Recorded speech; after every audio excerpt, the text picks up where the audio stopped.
This is Brother Bobby T. Wilson, and I'm back with another video. And in this video, the title is Tribute to My Father in the Gospel, District Elder Milton Thomas. And I'm going to make this video because, like I made mention about my mother passing in the month of April, because they were a pair, and they were one, I decided to do this video in respect to my father in the gospel. What I'm going to say about District Elder Milton Thomas was he was the first man I've heard speak in tongues. And he spoke fluently and often. He was a man, before he got saved, who served his country. He was in the United States Navy, and he fought in World War II and the Korean War. He also was a man of respectable character. He was a man that did not preach money. And him and his wife were what I would call demon fighters. They were the first couple that I saw cast out devils. As a matter of fact, it cast a lot of demons out of me. I think at one point, Pastor made mention of some of them being he said that thick and real long coming out of me. And that's who he was.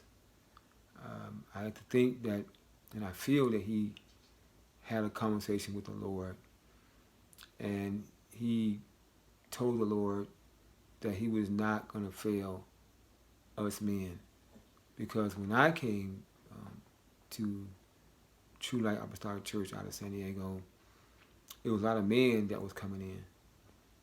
And I believe he just felt he wasn't going to fail us.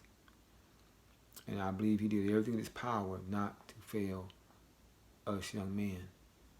I also know he was a man who would tell you to follow me as I follow Christ.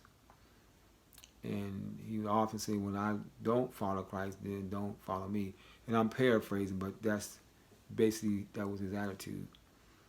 And like I said, he never was a money preacher. He never preached money. And he would take you into his home.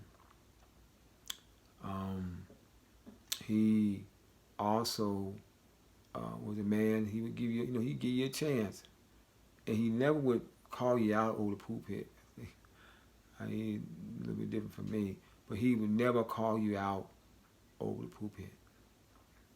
And another story would be, I remember when, at one point, we were witnessing, and it just seemed like the only people that was coming were homeless people to the sanctuary. And my mother in the gospel had a different attitude about that. She wanted to go out and get the military man, and I guess those that may have a little bit of money, I don't know. And pastor pulled us into the room and said, good job, brothers. And of course, mother went and said some things in the middle of the service, and pastor doubled down on good job, brothers, over the pulpit. And I guess he must have went and had a conversation with mother at home. For when we got back to service that Sunday night, we had no more problems with that conversation about going out and getting those who had money. And that's the kind of man he was.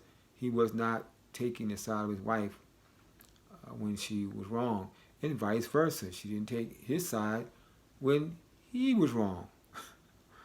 And I remember, I put them both in situations, but they both was able to tell me what was right, and when the other was wrong, of course, the person that was wrong would have to submit to that person that was right. And that's who he was. And, you know, when I met him, he was, you know, soft-spoken. And, you know, he was, you know, heavy. But when he was younger, he was a fighter. I guess, you know, I heard stories, you know, he was a fighter. And he carried a knife. But, you know, I met him when he was saved. And he was very in tune to God's business. And like I said, he was a demon fighter. They was not scared to fight demons. And what I mean by fight demons, they were not scared to cast out demons. They were not afraid to go against the grain. They just were not afraid. And but I will say, he didn't have the great diet. You know, unfortunately, a lot of people in the body of Christ don't or didn't. In his case, he didn't have a great diet. He used to love to see his brothers eat, but he ended up getting diabetes. And in one of the services, he made a statement that he had to ask himself, was it worth it? Of course, District Elder Milton Thomas lived to see 77 years old. Mother Gladys Thomas lived to see 92. So that was a big difference in time. But as my father in the gospel, I do thank God for allowing me to meet him. I thank God for putting us in each other's lives. With him, he had to be patient with me because I was a knucklehead. But he loved me like one of his sons. I wasn't there at his funeral as well. Well, I did go to his funeral. But I wasn't doing what I needed to do when he died. So I wasn't happy. But I thank God for the prayers he put out there for me. I thank God for his leadership. And I thank God for District Elder Milton Thomas. And with that being said, thank you for watching this video. If you have any comments concerning this video, put it in the comment section. Thumbs up, thumbs down. Just let me know you watched this video in some form or fashion. And with that being said, thank you for watching this video to tribute my father in the gospel, District Elder Milton Thomas. Okay then. Bye-bye.